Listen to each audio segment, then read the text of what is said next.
아슬아슬한 2표 차이긴 하지만 그러나 전체적인 167석을 가지고 있는 더불어민주당 입장에서 본다면 그렇습니다. 거기에서 무려 29명이 이탈한 겁니다. 29명이. 29명이 이재명은 안 돼. 이번은 안 돼. 라고 한 겁니다. 지난번에는 그 반대가 10명 정도밖에 되지 않았었는데 이번에는 30명이 된 겁니다. 이것을 단기적으로 분석을 해보면 왜 이런 결과가 나왔을까? 자, 이재명 체포 동의안이 가결 처리된 원인 3가지. 첫째, 그 전날 9월 20일 날 참고 참았던 이재명이 내놓은 입장문이 있습니다. 페이스북에 내놓은 이른바 부결 호소문. 어떤 언론은 부결 지령문이라고도 하거든요. 네. 마치 자기는 병원에 있으면서 지시를 탁 통보하는 것처럼 내렸다 그래서 부결 지령을 내린 것이나 다름없다 이런 얘기를 하는데 그것이 완전 역효과였다. 어떤 비명계 의원들은 마지막까지 망설이고 있었을지 모르는데 그 입장문을 보는 순간 이 사람 봐라. 끝까지 방탄이네. 안 되겠다. 이번만은 절대 안 되겠다 해서 체포해 가야 된다라고 표를 던졌을 가능성이 있다. 그게 한 가지가 있습니다. 부결 호소 입장문의 역효과. 두 번째, 개딸들입니다. 개딸들. 이재명 팬덤 정치의 역효과. 개딸들이 뭐라고 했느냐? 수박을 색출을 해서 가표시로 이 찬성을 하게 되는 그런 정치인들을 색출을 하겠다고 그랬습니다. 색출. 그리고 정치 생명을 끊어놓겠다고 한 겁니다. 이게 무슨 말입니까? 그러면 그 국회의원들이 엄마 쫄아라.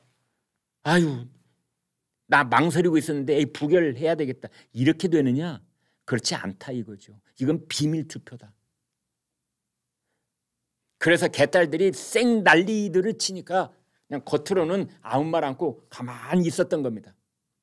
비명계 의원들이 대부분 아무 말 않고 가만히 있다가 포장에 둘러쳐져 있는 비밀 투표소에 들어가서 거기다가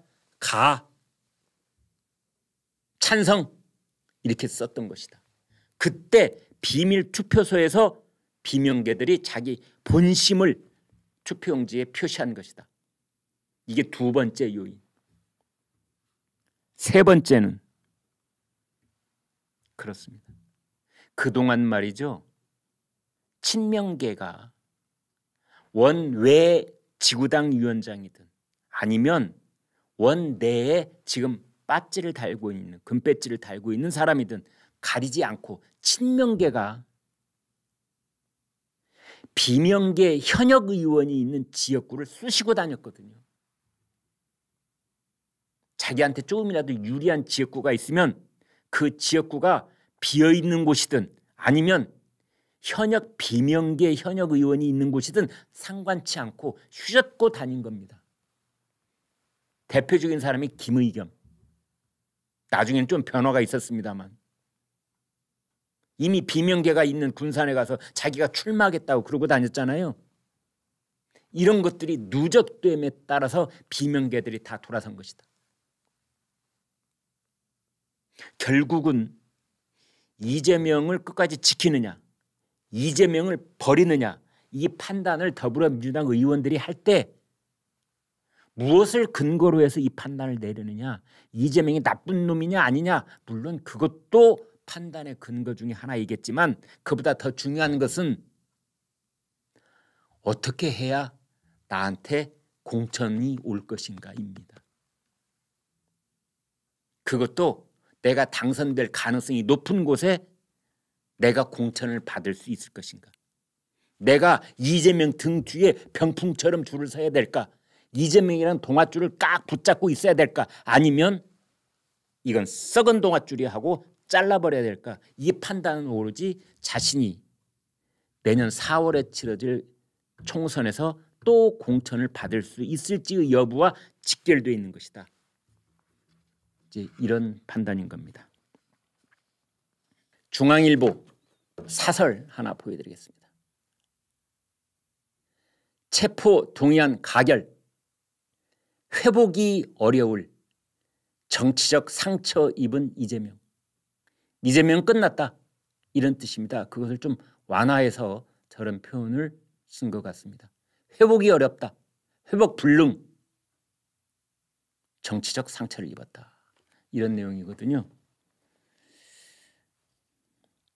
상황에 따라 손바닥 뒤집듯 말을 바꾸는 식언의 정치인, 식언. 불체포 특권을 포기한다고 해놓고 상황이 급박해지니까 그걸 또 손바닥 뒤집듯이 여반장, 그런 얘기를 했고요. 조선일보 사설 보여드리겠습니다. 이재명 사퇴해라. 그래서 방탄 정국을 끝내는 것이 최소한의 도리다. 일말의 정치적 그런 양식이 있는 자라면 지금이라도 당 대표직 사퇴해라. 뭐 의원직까지 사퇴하고 정계를 은퇴하는 방법도 있겠는데 뭐 거기까지는 바라지 않겠다. 대표직이라도 일단 내려놔라. 그것이 민주당을 지지하는 전통적 민주주의를 위해서 공헌을 해온 우리나라 전통 야당으로서의 민주당에 대한 최소한의 도리 아니냐. 개딸들에 대한 도리가 아니라. 이런 사설을 실었습니다. 제가 엊그제 대구에 가서 강연을 하고 왔는데요. 대구에 이제 저희 그 방송 아주 정말 뜨겁게 사랑해 주시는 그런 팬들 분들이 많아서 대구를 방문했고 그 매일신문에서 강연이 있었습니다. 그래서 매일신문 사설을 또 소개를 해드린 바가 있는데 이번에는 그 매일신문 일면 톱 기사 여러분하고 공유를 해보겠습니다. 이렇게 되어 있습니다. 이재명 블랙홀 벗어난 국회, 민생과 안보 챙겨라. 매일신문 일면 톱입니다. 지금까지 우리나라 정치는, 우리나라 국회에는 이재명 한 사람 방탄, 이재명이라는 블랙홀 속에 함몰되어 있었다. 자, 어제부로 그 블랙홀이 끝났다. 벗어났다. 이제부터는 민생과 안보를 챙겨야 되는 것 아니냐.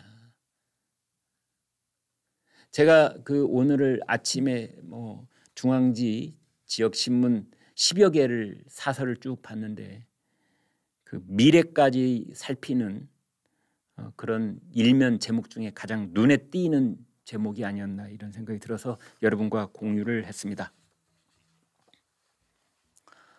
유인태 전 국회 사무총장, 민주당의 원로인데 라디오 방송에서 이렇게 말했습니다. 이재명의 그 메시지 있잖아요. 체포한 부결 호소 입장문, 그 역풍이 결정적이었다. 그 메시지를 보는 순간 심리적인 분당 상태였다. 사실 보면은 말이죠. 다시 한번 말씀을 드리지만 가결 의원들을 색출하고 정치 생명을 끊어버리겠다 했던 그 극성 지지층 있잖아요. 그런데 문제는 이재명이 그 극성 지지층을 제지하거나 만류하지 않고 오히려 방조를 했습니다. 그리고 이용을 한 측면이 있습니다. 이제 이런 것들이 사실은 그 더불어민주당의 많은 의원들로 하여금 이상민 의원이 말했던 것처럼 80명이 넘는 그 비명계 의원들, 이재명은 결국 이용하고 협박하는 데는 달인일지 몰라도 의리를 갖고 동료 의원을 품어주는 그런 포용력은 없는 사람이구나. 이제 이런 판단을 내렸다. 뭐 이런 얘기도 나오고 있습니다.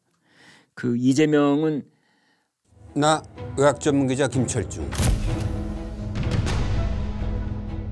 나한테 걸리면 어떤 의사든 진실만을 말하게 되지.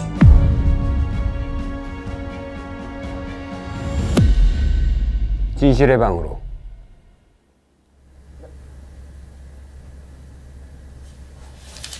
뭐야, 여기 나밖에 없구나.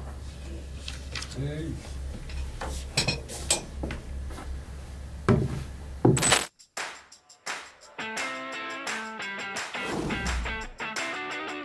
백세 시대, 이제는 얼마나 오래 사느냐가 아닌 어떻게 오래 사느냐가 문제입니다. 삶의 길이만큼 삶의 질이 중요해진 건데요. 그것이 가능해진 것은 각 의료 분야에서 치료 기술을 발전시킨 특출한 의사가 있었기 때문입니다. 최초로 그 당시에는 쇼킹한, 야, 그 자체로도 엄청난, 야, 거기서 깜짝 놀랐게. 이건 뭐냐? 이 시대 명의와 만나는 시간, 명예전당 김철중입니다.